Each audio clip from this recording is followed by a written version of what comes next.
Menteri Koordinator Bidang Infrastruktur dan Pembangunan Kewilayahan Agus Harimurti Yudhoyono menyatakan antisipasi cuaca dan kesiapan infrastruktur menjadi kunci dalam menghadapi mobilitas pada libur Natal dan Tahun Baru 2026.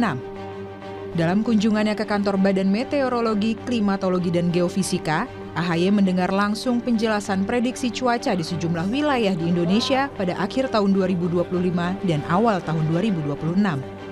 AHY menambahkan, meskipun antisipasi masih perlu dilakukan sepanjang Desember hingga Januari 2026, namun dirinya masih memastikan kenyamanan perjalanan masyarakat selama libur Natal dan Tahun Baru.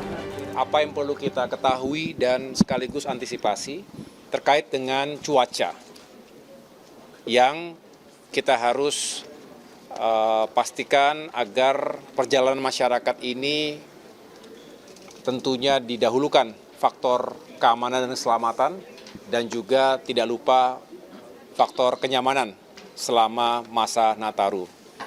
Dan tadi saya bisa mendapatkan penjelasan yang utuh bahwa menjelang akhir tahun dan juga Januari 2026 kita harus tetap waspada, kendati tropical cyclone Senyar yang telah menghantam 3 provinsi di Sumatera, yaitu Aceh, Sumatera Utara, dan Sumatera Barat. Sekarang tinggal kita upaya untuk melakukan berbagai langkah-langkah recovery.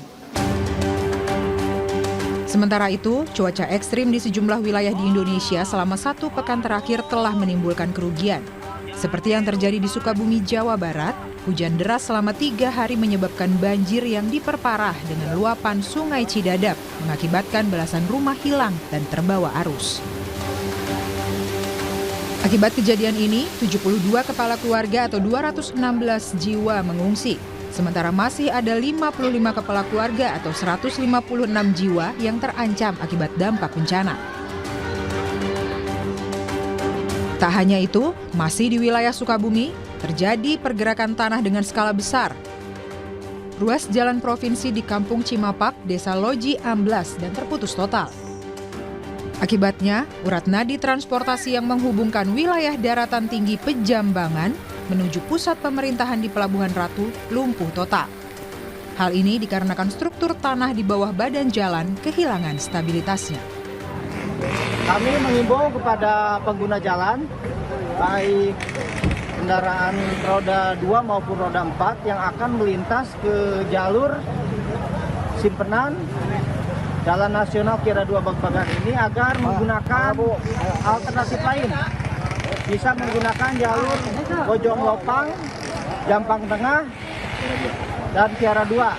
Sebaliknya dari Pejampangan juga bisa ke jalur Jampang Tengah, Kiara 2. Banjir bandang juga menghantam objek wisata Guci di Kecamatan Bumi Jaya, Kabupaten Tegal, Jawa Tengah pada Sabtu lalu.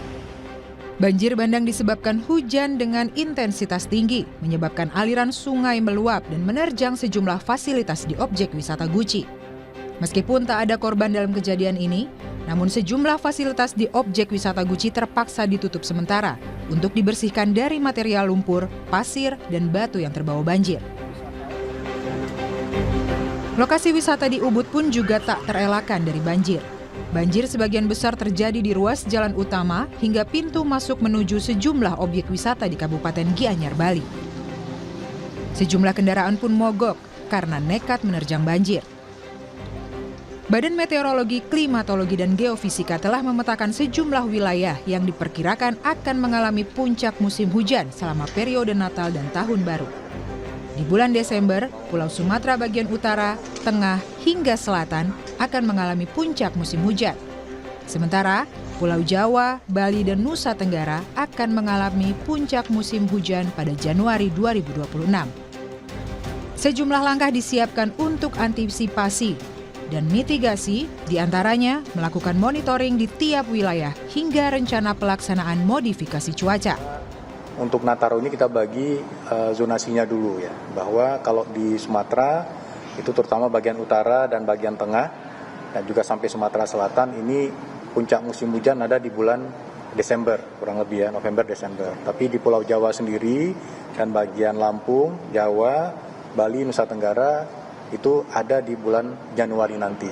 Sehingga BMKG itu menempatkan personelnya di beberapa posko, di berbagai posko kita menempatkan personel dan nanti akan melakukan pengamatan, observasi, dan kemudian kita analisis dan kita berikan informasi yang akurat terkait dengan bagaimana kondisi perubahan cuaca di sepanjang Nataru ini, termasuk juga untuk gelombang laut, ya, bahwa BMKG bekerjasama dengan Pemprov DKI Jakarta juga terus memantau kondisi hujan yang ada di daerah Jabodetabek. Harapannya ketika nanti memasuki hari Natal atau Nataru, jika ada kondisi-kondisi yang ekstrim, itu kita dapat melakukan operasi modifikasi cuaca kerjasama antara BMKG dengan Pemprov DKI dan juga dengan BNPB apabila diperlukan.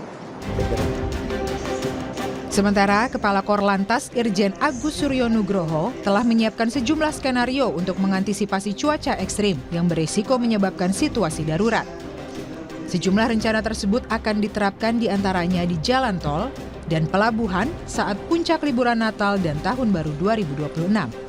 Hal-hal tertentu apabila potensi kondisi cuaca ekstrim, tentunya emergency plan itu harus kita persiapkan. Contohnya, ketika di jalan tol, dari alat-alat berat yang ada di jalan tol, ambulan, termasuk juga tim urai, ini sudah kita siapkan semuanya. Termasuk juga yang ada di pelabuhan. Ketika kondisi ekstrim, kan tidak bisa nyebrang.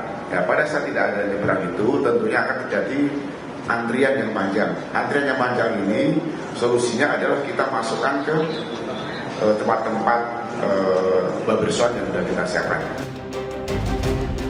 Jelang libur Natal dan Tahun Baru 2026, potensi cuaca ekstrim kembali menjadi perhatian.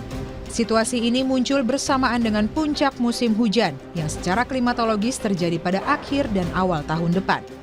Walaupun pusat siklon tidak berada tepat di wilayah Indonesia, dampak tak langsung akan tetap terasa dalam bentuk hujan intens, angin kencang, dan gelombang tinggi. Masyarakat kini diimbau untuk terus memperbarui kondisi cuaca, terlebih saat akan melakukan perjalanan. Tim Liputan, Kompas TV.